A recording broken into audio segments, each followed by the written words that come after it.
afternoon mga loves, nandito po tayo ngayon sa aking kwarto kasi nagsasampay po ako ng aking mga nilabhan. Ang dami kasi nga umuulan, tapos winter pa, at alam naman yun na wala kaming dryer. So, bumili nga si amo ng maraming hanger kaya ginamit ko at dito ko sinampay sa aking kwarto. Yan, pasilip ko lang. Tadang!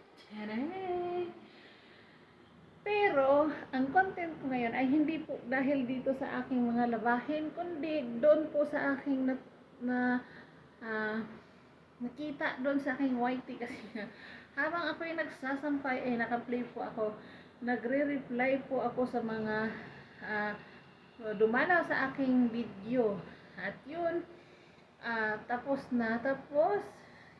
na-miss ako kasi may nakita akong bagong update ni YT.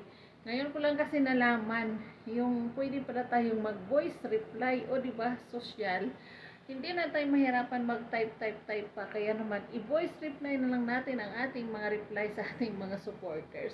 Kaya naman silipin natin guys. Pakita ko sa inyo ang aking natutunan or aking natuklasan. Hindi natutunan, natuklasan pala. So ayan, sabay-sabay nating panoorin. Ito na siya.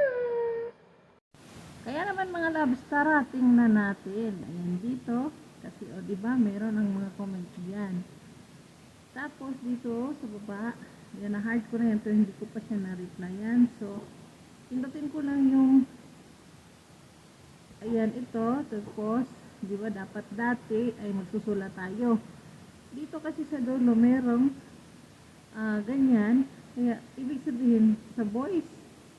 So, try natin. Tinry ko na rin yan kanina kay Dali. Reply ko kay Dali. So, itry ulit natin ngayon kasi nga nag-video ako. Pindutin lang natin ito, yung dulo, at meron na tayong makikitang voice reply. O, diba? So, hanggang 30 seconds po ang maximum. So, kanina kasi hindi pa kasi ako nakatry kaya hinabaan ko nang inubos ko talaga yung 30 seconds doon sa reply ko kay Dalia. Kay Dali Girl. So ito naman, replyan natin si Christy. Since hindi po gumagana ang ating voice over dyan, kasi ginagamit po natin ang ating microphone dyan sa pag voice record, so voice over muna tayo. At yun, pagkatapos ay siyempre, isi-send na natin ang ating voice reply. So, ganun lang. Tapos, mag-uploading siya. Pwede naman siya habaan kasi yung maximum is 30 seconds. Kanina sa kay Daddy, inubos ko yung 30 seconds. Pero dito, pwedeng ano lang, konti lang, ilang segundo lang. Pag press mo ng ano mo ng send, antayin mo na lang na uploading at sa wakas uploaded na ang iyong voice reply. Pwede mo ring pakinggan. Ayan, pakinggan mo ng ganyan. At maririnig mo na ang iyong sinasabi. So, napakadali lang. Hindi na tayo mahirapan mag-type pa. Lalong-lalo na pag malabo ang mata. Kagaya sa akin, malaki ang mata pero malabo.